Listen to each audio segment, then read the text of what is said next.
And I know many of you are going to say that this isn't a real flyer, the Bloodstalker, but I'm going to start with this thing in at the number 10 spot, as I think it is deserving of this list, as you know, it is a kind of airborne creature, and yes, there are some gliders on this list, so you could say flyers and gliders, and I'm bending the rules slightly. But either way, talking about the Bloodstalker, this is pretty much your best bet on the Gen 1 expansion map. And if you're just playing on Gen 1, then this is like the only creature which you can use to really get around. There are no other options accessible to you, as flyers aren't allowed on that map. And this thing can absolutely zip across the map and is a really great water creature as well, which is actually what I use it for the most, ironically, considering I'm talking about flyers in this video. I don't really use it as much for its, you know, kind of Spider-Man-esque abilities. I mainly use it in the water, but still, it is an insanely great flyer. You could say, yes, it's a glider. I'm just going to call it a flyer for the purpose of this video. And yeah, it really can get around insanely quickly. There is a bit of a learning curve with control, and I'm still not great at controlling these things. But, you know, at least I've done the Alpha Bog Rush mission on Gen 1, so I have that as a little claim to fame. And also, learning these things are great for Gen 1. Again, those missions are going to get you hexagons, so if you learn how to fly one of these things, then those bog spider race missions are going to be really easy, and they're just a really useful creature to learn as well. So I think if you haven't already, and you have access to it, give the Bloodstalker a little go, and you may find that you enjoy it quite a lot. Next up, we have the Wyvern, and this creature is definitely one which has to be on this list, and does actually count as a real flyer and not a glider, but I'll start talking about that now. Either way, the Lightning Wyvern is my preferred Wyvern, so that is why there is B-roll of that particular Wyvern in this video, and they are actually one of the faster flyers in the game, although it may not seem like it. They are, and they really do rack up when it comes to flying, and you know, they deal a lot of damage on top of that as well. Their only real downside being their frankly annoying taming method, and also their rubbish turning circle, but that isn't really what you're going to be using these things for. You're not going to be doing handbrake skids down a highway with a Wyvern for that instance, even though there aren't even really roads in Ark. That's a pretty niche thing. Either way, if you're on the ground and you press C, they're actually pretty good wood gatherers, which most people don't take into account for. But they can also, on top of being great wood gatherers, be great creatures for picking up other creatures as well, which a lot of people do use them for. And it is kind of buggy how they pick up creatures, but you know, it is Ark, I guess. That's just kind of what's expected, really. And the reason why the Lightning Wyvern is the best is just its special lightning and breathing ability, in my opinion, just has an advantage over the fire, poison, and ice abilities. Namely because it deals some torpor damage, I think, and it has decent range and control. Next up, we've got the Pteranodon, and this creature does have to be on this list, and although it isn't going to be the greatest flyer out there, considering its level and accessibility, it does have to be on this list for obvious reasons. Its accessibility is one of the best out of any flyer, really. The Crystal Wyvern is the only one which I can mention, which is a little bit more accessible, as a note run is really easy and no saddle is required whatsoever for that, and it is an easier tame in this thing. Although the taming for the Pteranodon is ridiculously easy. Club it or a couple of trank darts once bowled, and there you go. A higher, or even highest level 150 Pteranodon can be yours as quickly as that. And they're great for PvE players and also for PvP players as well, especially for raids early on in the game, as these things spin attack can be extremely useful for destroying things inside bases such as smithies, and also players and creatures if you're encountering anything like that. But they're also just great creatures for general travel around the Ark map as well, so you know, they definitely have a huge advantage when it comes to that. And actually, their damage really isn't that bad in any stretch of the imagination. Although, yes, it's not going to be the greatest out there. You're not going to be getting giga kinds of performance out of this thing. They still really do pack a punch, in my opinion, when it comes to terms with damage. So, yeah, they definitely do have a lot of respect with me for that quota, considering how easy they are to tame. And also their speed on top of that as well. It's just a nice little addition to have. Their only real downsides being their absolutely terrible weight and stamina. But really, what can you expect for a tame this early on into your Ark progress? Next up, we've got the rock drake, and yes, another glider, but still, it definitely does need to be on this list, as you know, airborne creature and all of that.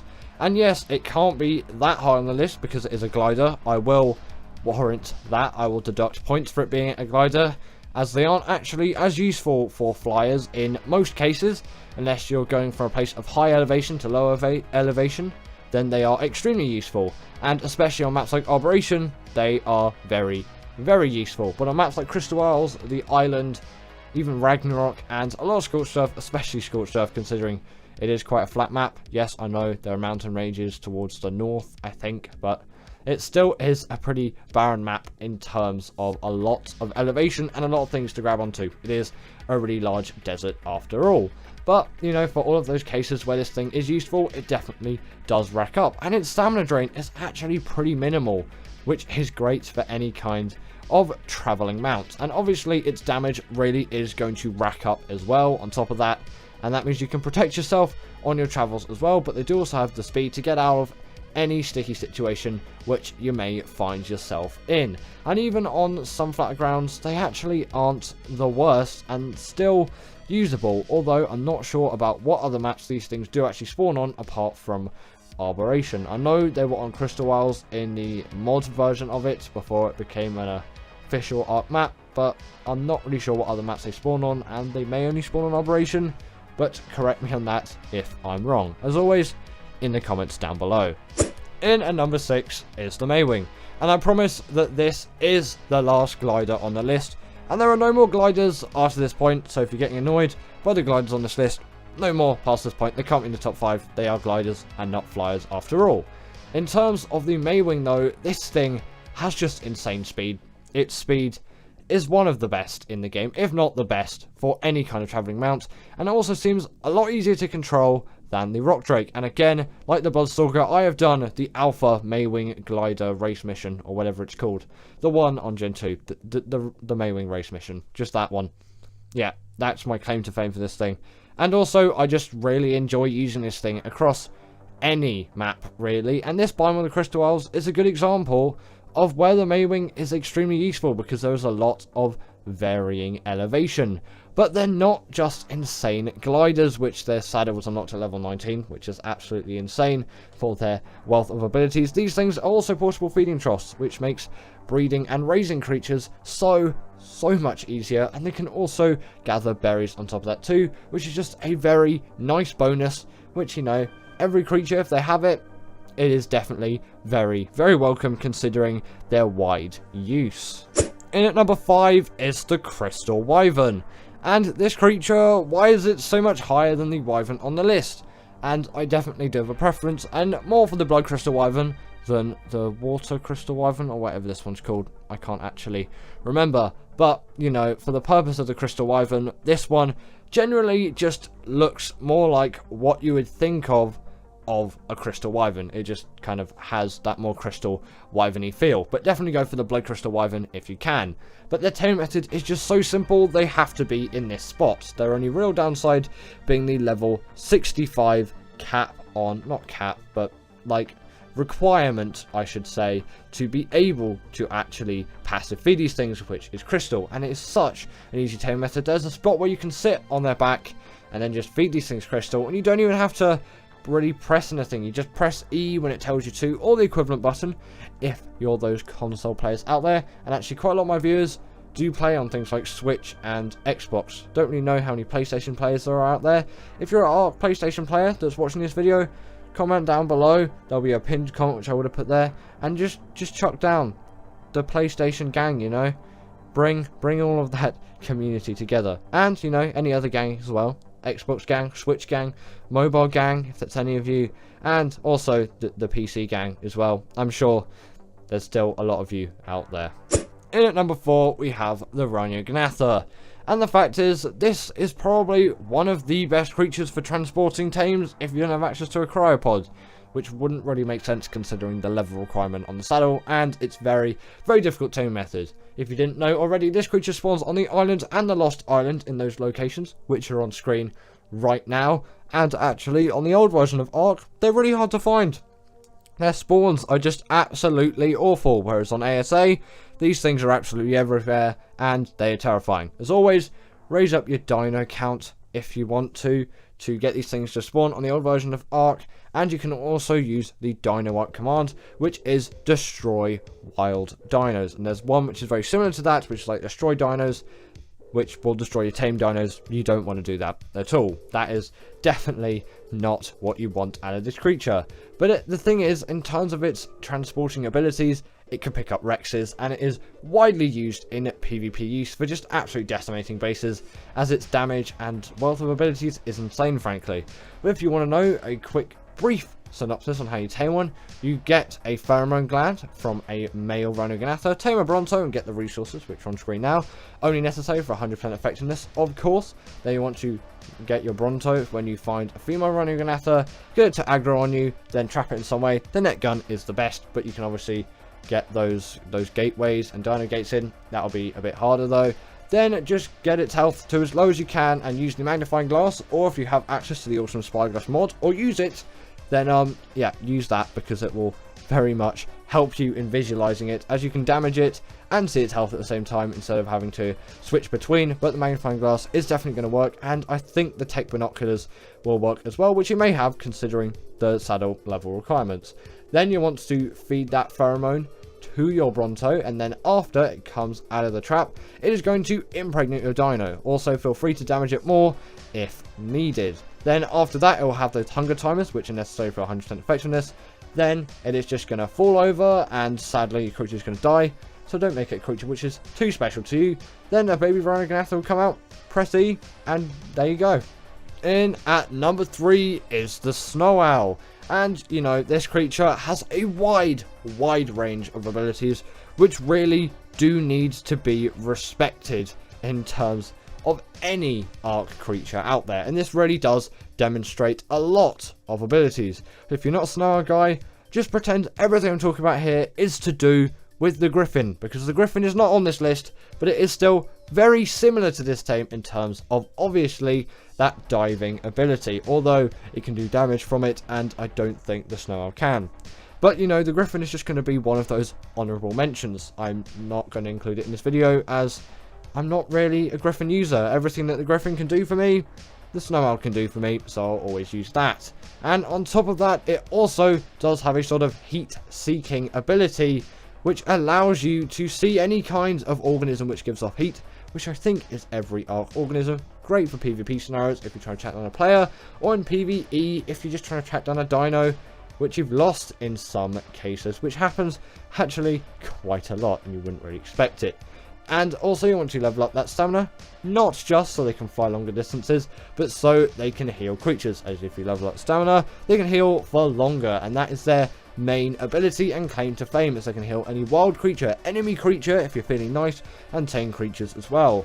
The wild creatures being very useful, as if you're trying to tame a creature, then you can heal it up if it's low on health, or if you've just got its health low by absolutely pumping tranks into that thing, and it will make that tame go significantly smoother for you, and you're not going to regret taming this thing. Also, if you have gachas on top of it as well, then you have yourself the benefit of feeding those gachas owl pellets and getting insane loot out of them, which is just really nice to have. And yes, it's not going to compare to the speed of the Managama, but the Managama isn't on this list as well. I'll just chuck it out as another honourable mention. But if you do have access to the snow owl, then I really think you should tame this thing. Very easy knockout tame, and 100% worth it because of its absolute wealth of abilities. In at number 2, we have the Argentavis, and this did have to be in this spot. It is an absolute insane creature for so many things, namely the fact that it is like the best carrier of metal out there, and no creature can really compete with this thing on that front, as it has insane weight reduction on things like metal, crystal and obsidian. And when paired with the Anki and the Dodic, you have yourself an absolute farming machine, as this thing can pick up both of them, obviously not at the same time, but it can actually pick up some smaller creatures like the Dodo in its beak, just as a nice little ability. You can carry a player and a Dodo if you know you're that kind of guy. And obviously those Ankies and Dodics are going to harvest all those necessary resources, and then the Anki can carry it or the Dodic can carry it for you, but you'll probably want to put it in the algae's inventory as it has that weight reduction, so the weight is going to be less. Not sure about weight reduction on the Dodic and the Anki though. Also, their saddle does act as a portable smithy, which is nice, and if you eat a dead corpse of any kind, they will also get a regen effect, which is insane for healing up their health. But before we get into the number 1 spot, I just want to list a quick couple of honourable mentions.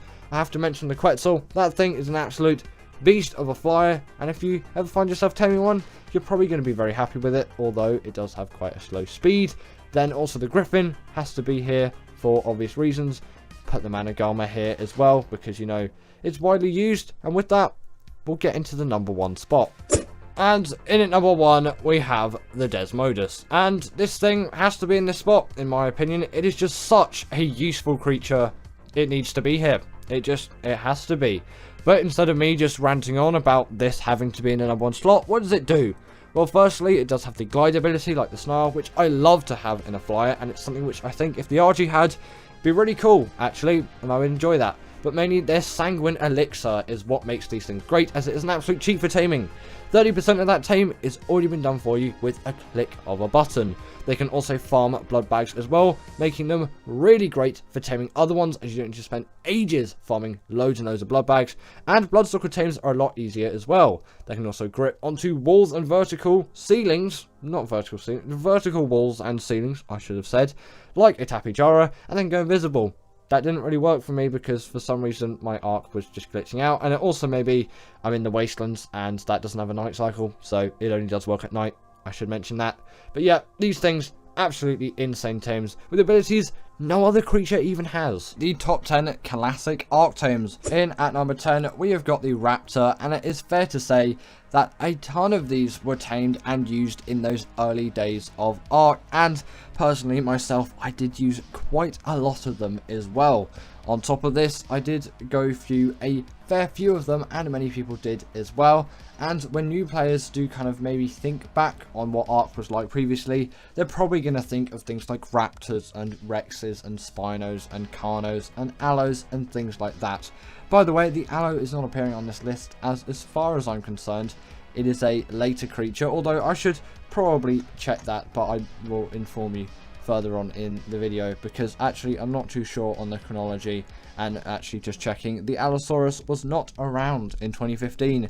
The Alpha Carno, the Alpha Raptor, the Alpha Rex, the Angler, the Anki, the Aranio, and the RG were the only creatures beginning with A out in 2015. The fun facts we all know.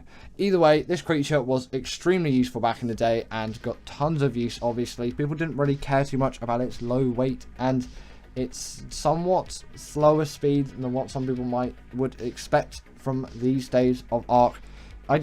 People didn't really seem to care as much about things like that. They were just so excited to get their hands on creatures.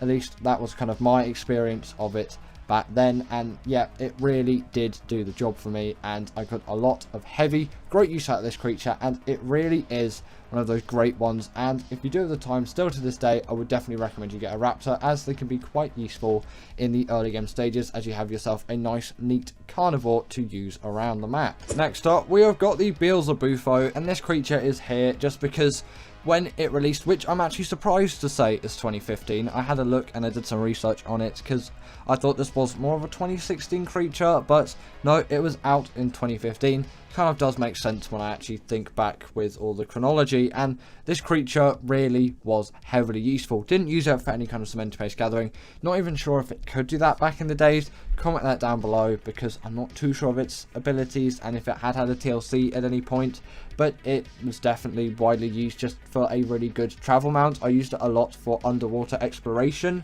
back then, and you can kind of put the Megalodon here as well on this list. It isn't appearing on the list, but I'm going to give it a brief mention, as the Megalodon was definitely a really nice classic Ark tame, which I used quite heavily, but I did use this thing a lot, and in some ways it's more memorable because its release was quite striking. Like, I remember when this thing came out, I just really wanted to tame one, and I really enjoyed using it. I liked it's kind of like sort of playing a Mario game. That's how I looked at it. You're playing a Mario game, but it's Ark, because these things could jump around, jump like crazy, and do all those things. And the Procoptodon might have been out at this point, and you had that, but I just felt so much more free with this creature. Coming up next, we have got the Carnotaurus, and this creature is definitely a favourite of mine and has to be in the classic Ark Tames list. It was here from the beginning, did I think have some sort of a model change at some point, and even back then actually I think the models looked really cool, and compared to like the RG and the old Rex model, it looked significantly less outdated, at least in my mind.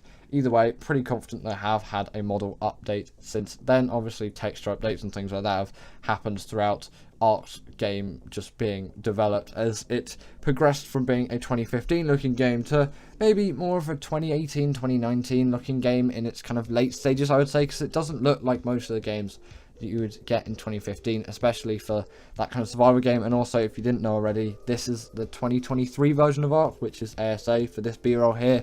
You'll see it interchanging between the two types of game. So the Beelzebufo would have been the original Ark, and the Raptor and the Carno are in ASA. If you couldn't tell already, you could probably tell because the graphics have significantly changed, haven't they? For the better, you could say, although the ghosting and the shadows like not really working properly are maybe not the best of things, but still, you know, it is overall a better looking game, and you know, it kind of makes you think back of those classic times. We are doing a classic Tames list after all.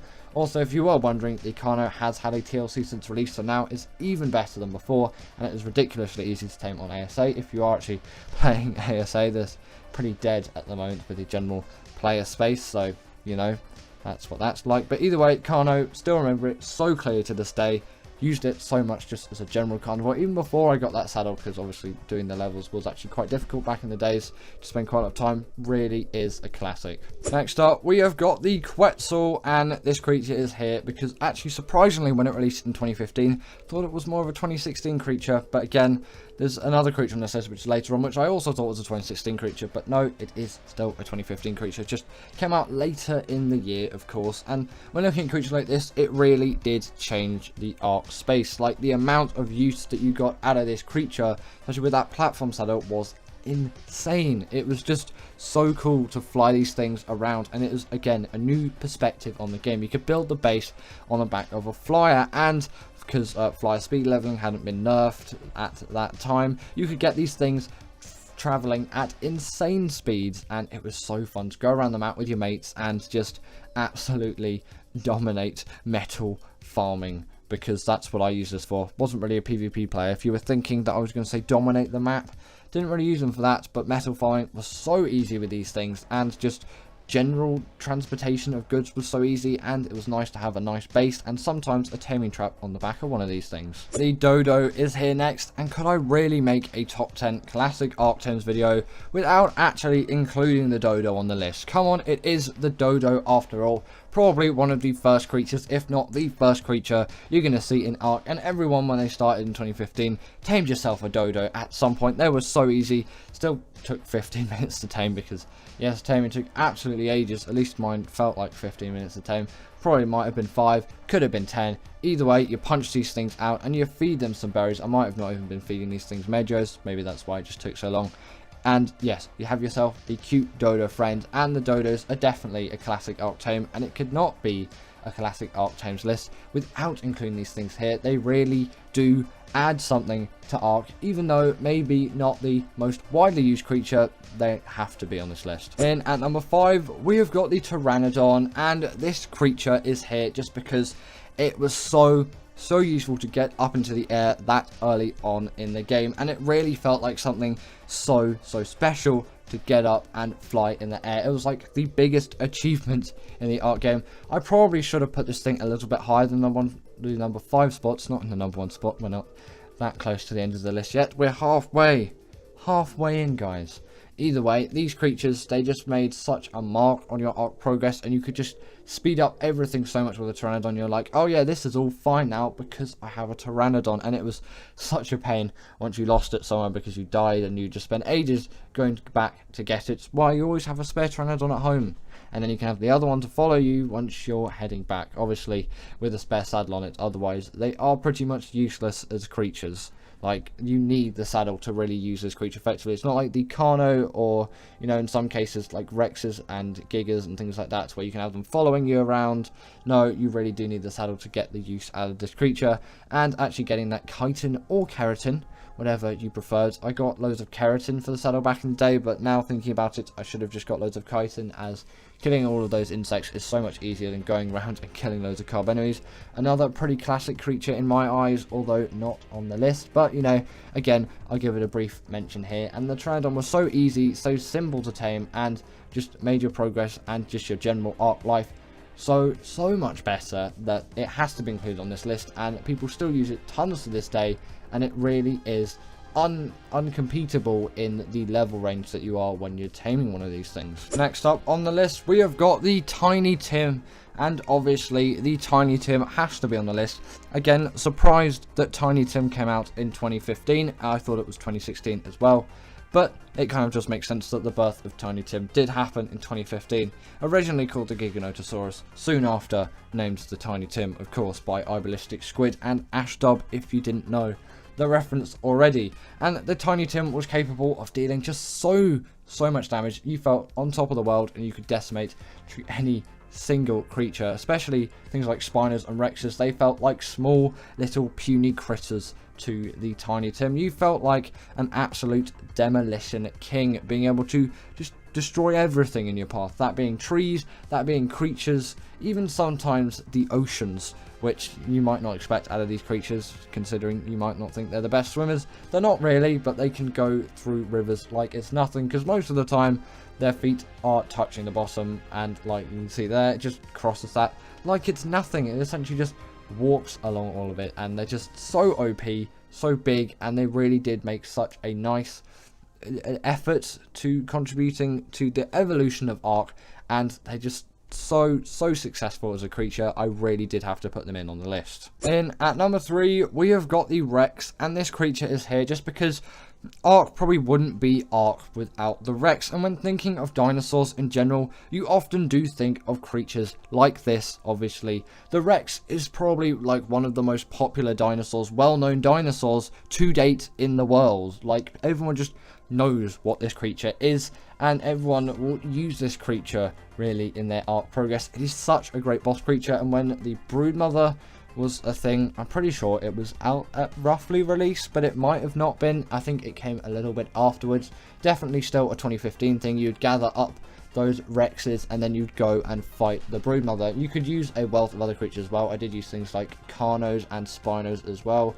Really were the goats of the boss defeating world back then. You wouldn't really have any Daedons or UTs, but still, you would really just pack a punch against those bosses. And also, actually just for general use around the map, I did use the Rex quite a lot in those early days. I don't really do it anymore, as there are some better options out there. But back then, the Rex was just one of those goats that you'd use everywhere for just getting any kind of damage done. You just bring the Rexes along with you, even if you, again, you didn't have the saddles for them, if you weren't obviously a high enough level, or if you just didn't have the resources to craft the saddle.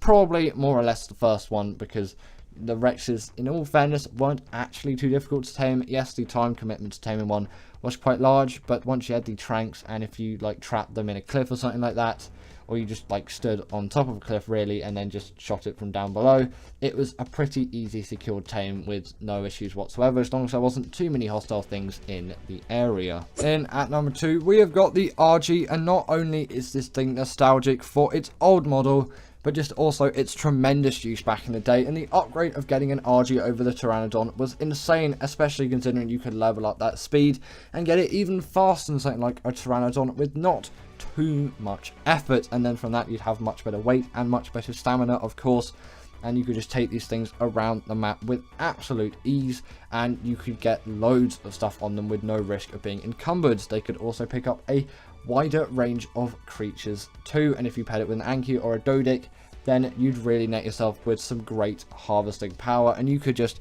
put loads of these resources onto the RG, and it was such a great time. Not sure if they did have weight reduction back in the day, or a smithy as a saddle, or even that regen buff. They might have received quite a huge amount of TLC, when obviously they got the model update and all of that. But actually, I do want you to comment that down below, because strangely, for a creature that I use so much and that I used so much in those very early days of Ark, I don't really know what ability it strictly had back then, and I do want to know for sure. It did not carry creatures in its mouth as an extra thing, but obviously it can do that now if you want to carry your pet dodo around on your adventures and really let it see all the sights that the world has to offer in Ark. And in ASA you can do it again, but with some better graphics and some low FPS. As always, Ark performance descended. And finally, in number 1, we have got the Spino, and this creature for me really just did invoke a lot of incitement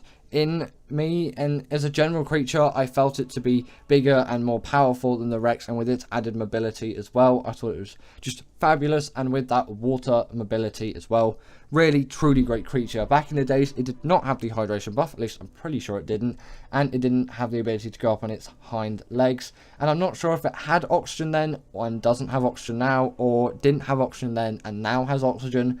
It's one of those combinations. It has received quite a little bit of change since its release, obviously with an updated model as well. At least I'm pretty confident that there was an updated Spino model. Most of the models did actually really get updated in Ark as they went through the change of updating all the UI, but just this was like the go-to creature for me. I wanted a Spino, and when I tamed one, I was definitely not disappointed, and I vastly prefer these things to the Rexes in like every way.